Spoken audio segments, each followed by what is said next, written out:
নমস্কার বন্ধুরা, তুলিমণ্ডলের চ্যানেলের পক্ষ থেকে সবাইকে স্বাগত জানাচ্ছি। আজ আমরা সকাল সকাল বেরিয়ে পড়লাম ভিক্টোরিয়া মেমোরিয়ালের উদ্দেশ্যে। দেখুন কলকাতার আশপাশ কত সুন্দর, ঘোড়ার গাড়ি দেখুন, দেখতেই পাচ্ছেন কত লোকজনের জমায়েত হয়েছে। আমরা কিন্তু তুলির দাদু এবং দিদা এবং আমরা দুজনেই বার হয়েছি তুলিকে নিয়ে ভিক্টোরিয়া মেমোরিয়ালের উদ্দেশ্যে। দেখুন আমরা ময়দানের কাছে চলে এসেছি, এসে রাস্তাটা পার হলাম, পার হয়ে এখন ভিক্টোরিয়া মেমোরিয়ালের টিকিট সংগ্রহ করব, তারপরে আমরা প্রবেশ করব। আমরা প্রচুর লাইন টিকিট কাটার, সেখানে লাইন দিয়ে টিকিট নিলাম।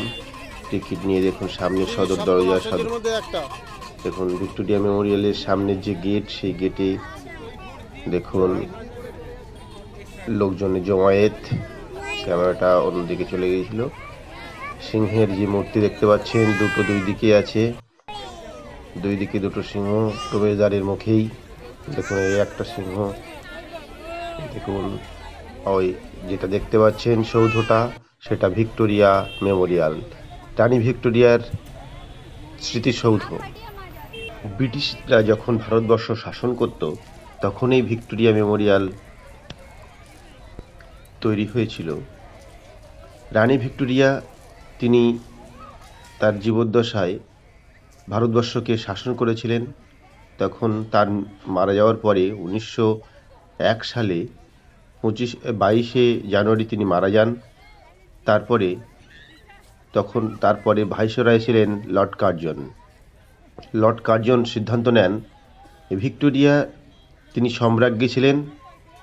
তিনি ভারতবর্ষের রাজধানী ছিল কলকাতা, সেই কলকাতায় শাসন করতেন দীর্ঘ 20 বছর। তিনি 1885 সাল থেকে তিনি ভারতবর্ষকে, অর্থাৎ এখানে কলকাতায় রাজত্ব করতেন। তিনি সম্রাজ্ঞী ছিলেন। তাই তিনি মারা যাওয়ার পরে, 1901 সালে মারা যাওয়ার পরেই তাকে স্মৃতি জানানোর জন্য, তার আত্মার স্মৃতি রক্ষার জন্য ইংরেজরা সিদ্ধান্ত নেয় তার স্মৃতিসৌধ একটা নির্মাণ করবেন, এবং যা দেখে সকল মানুষ চমকে যায়। এরপরে তাজমহলের আদলে এই স্মৃতিসৌধটি তৈরি হয়। 1906 থেকে 1921 সালের মধ্যেই, 21 সালে শেষ হয় নির্মাণ কাজ। এটি 56 ফুট উঁচু। এর উপরে একটি ব্রোঞ্জের মূর্তি আছে, সেটিও 4.5 ফুট মতো উঁচু। দেখুন রাজস্থান থেকে আনা এই পাথর দিয়ে এই পুরো ভিক্টোরিয়া মেমোরিয়ালটি সাজানো, পুরো পাথর দিয়ে তৈরি, শ্বেত পাথর। দেখুন অসাধারণ পাথরের কাজ। ভিতরে প্রবেশ করার সঙ্গে সঙ্গেই রানী ভিক্টোরিয়ার স্ট্যাচু। দেখুন ভিতরে কত সুন্দর হাতের কাজ, পাথরের কাজ, কারুকার্য না দেখলে সব কিছু মিস করবেন। নিচে পাথরের কত সুন্দর সৌন্দর্য। তুলি কিন্তু দাঁড়িয়ে আছে, তার মায়ের সঙ্গে কখনো কোলে উঠে ঘুরছে। এটা দেখলেন লর্ড ক্লাইভের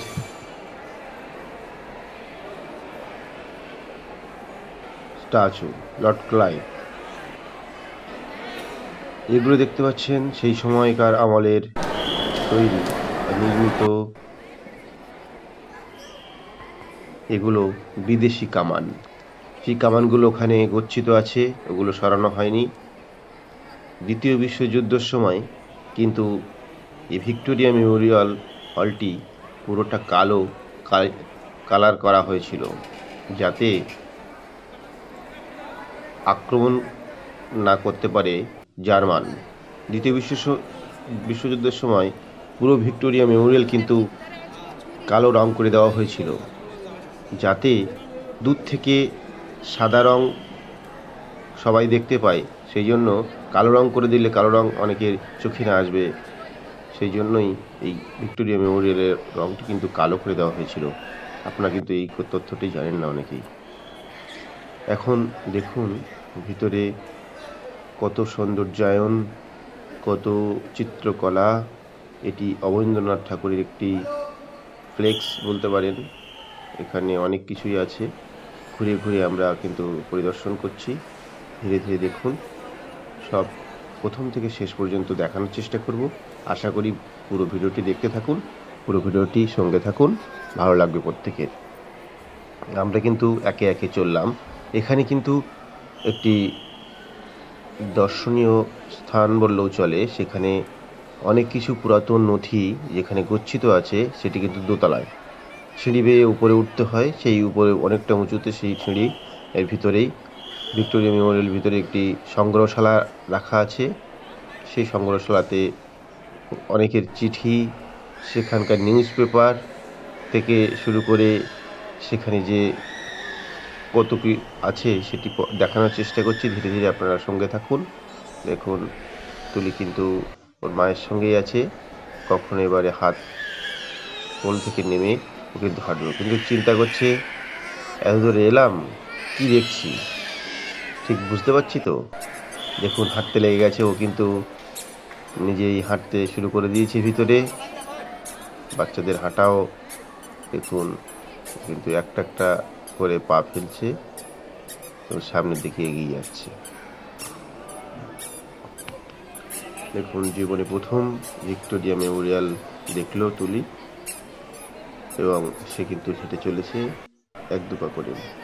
এগুলো সেই সময়কার আমলের সেনাবাহিনী, যারা ইংরেজ সেনাবাহিনী ছিল, তাদের ঢাল তরোয়াল থেকে শুরু করে তাদের বর্মা এবং জিনিসপত্র দেখুন, নানা রকম ধরনের মডেল তরবারি থেকে শুরু করে অনেক কিছুই আছে এখানে। দেখুন এখানে এটি একটি যুদ্ধের নকশা। দেখুন দেখলেই বুঝতে পারবেন পলাশীর যুদ্ধের নকশা, কেমনভাবে যুদ্ধটা হয়েছিল, কেমন সেখানে সৈন্যবাহিনীরা কোন দিকে ছিল, কী বৃত্তান্ত, সেটি আমি ভিডিও আকারে দেখালাম। দেখুন সবাই কিন্তু সিঁড়ি বেয়ে উপরে উঠে যাচ্ছে। দেখুন সিঁড়িতে সবাই, অনেকটা উঁচু সিঁড়ি, সেই উঁচু সিঁড়ি দিয়ে উপরে উঠে গেল। দেখুন সবাই কিন্তু উঠতে ব্যস্ত, তার ফাঁকে কিন্তু আমি ভিডিওটি করে নিলাম। অনেকটা উঁচুতে উঠতে হয়। দেখুন এবারে কিন্তু লাইন পড়ে গেছে, সবাই কিন্তু লাইনে, আমরা সবাই লাইনেই আছি, যে লাইন হলেই ওখানে গার্ড আছে। দেখুন দৈনিক বন্দে মাতরম নিউজ পেপার, এই নিউজ পেপারে দেখুন অমৃত বাজার পত্রিকায় প্রকাশিত হয়েছে। দেখুন সব কিছু দেখানোর চেষ্টা করছি ধীরে ধীরে। দেখুন আলিপুর মামলায় চলাকালীন অরবিন্দ ঘোষ যেখানে ছিল সেই জেলখানা, এবং সেই নিউজ পেপারে দিয়েছিল, সেই নিউজ পেপারে এখনও গচ্ছিত আছে। মুজাফফরপুর দেখুন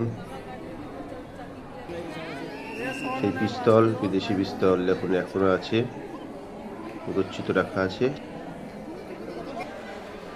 দেখতেই পাচ্ছেন রাসবিহারী বোস, শচীন্দ্রনাথ সান্যাল,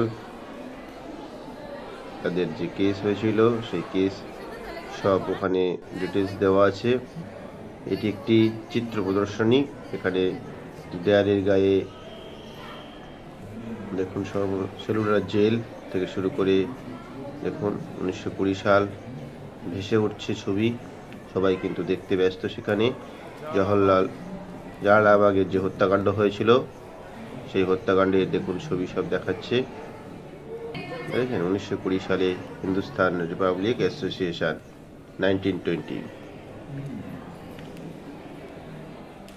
কাকরি রেল স্টেশন, সেখান থেকে আগে ট্রেন যেত, যেমন সেই দৃশ্য দেখালাম।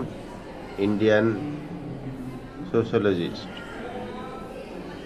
চেঞ্জ অফ অ্যাড্রেস, সেখানে ইন্ডিয়ান সোশ্যালজিস্টে সেই পত্রিকা চেঞ্জ হয়েছিল, গদর পার্টির সদস্যরা, সেই ফটোগুলো দেখুন।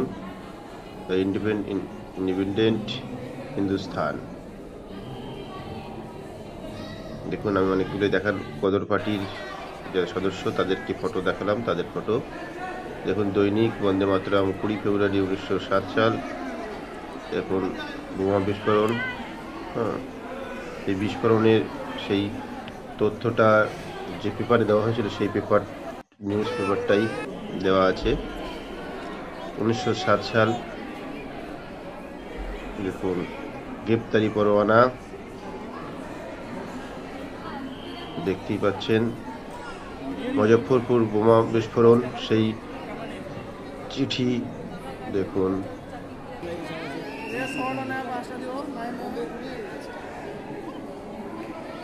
সেই বন্দুক এবং বন্দুকের সেই যে গুলি সেগুলো কিন্তু এখনো রাখা আছে। দেখুন রাজবিহারী বোস, সচিন্দ্রনাথ কাকরি নামে কিন্তু এখন রেল স্টেশন আছে।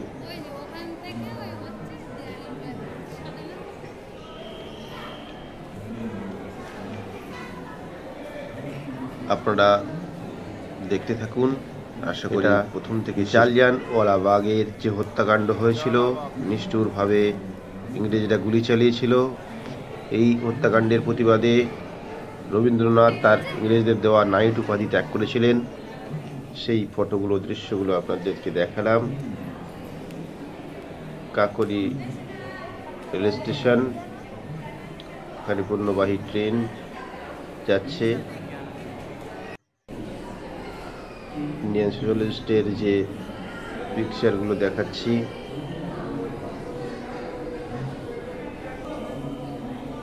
গদর পার্টি,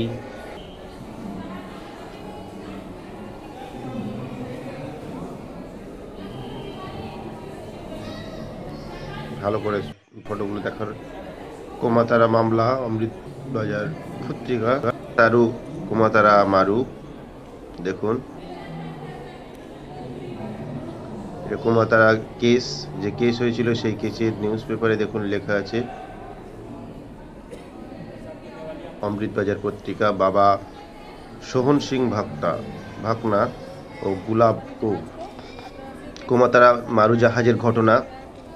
কানাডায় কঠোর অভিবাসন আইনের কারণে 1909 সালে পাঞ্জাবি অধিবাসীরা কঠিন সমস্যায় মুখে পড়েন। কোমাতারা মারু নামে একটি জাপানি জাহাজে একটি দলকে কানাডায় নিয়ে যাওয়ার উদ্দেশ্যে ভাড়া করা হয়েছিল। 1914 সালে 4 এপ্রিল 2 সালে জানুয়ারি বজবজ থেকে 20 জনকে হত্যা করা হয় এবং 206 জনকে গ্রেপ্তার করে তাদেরকে কারাবাস দেওয়া হয় এবং তাদের মধ্যে 60 জনকে জোর করে পাঞ্জাবের ট্রেনে তুলে দেওয়া হয়। এখান থেকে গদর আন্দোলন শুরু হয়।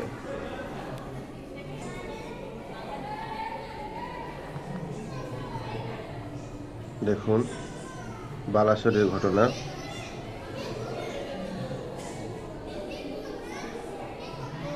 বালাসোরে যে শুটিং হয়েছিল সেইটা বীরাঙ্গনা।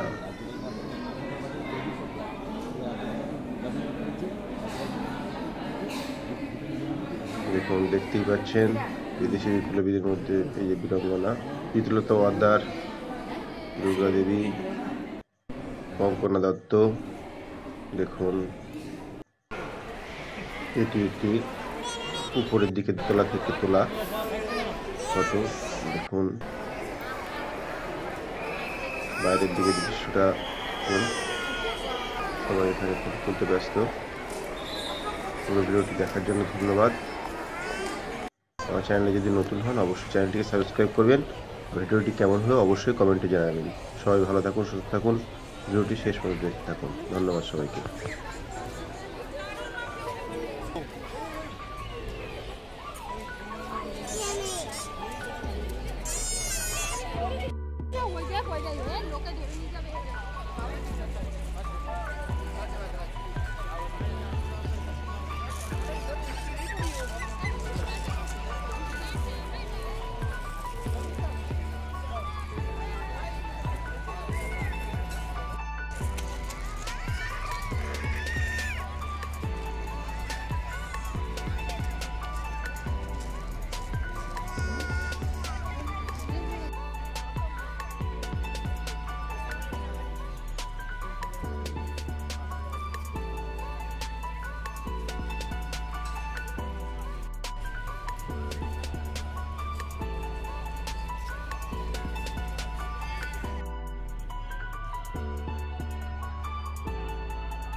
আমি চৌধুরী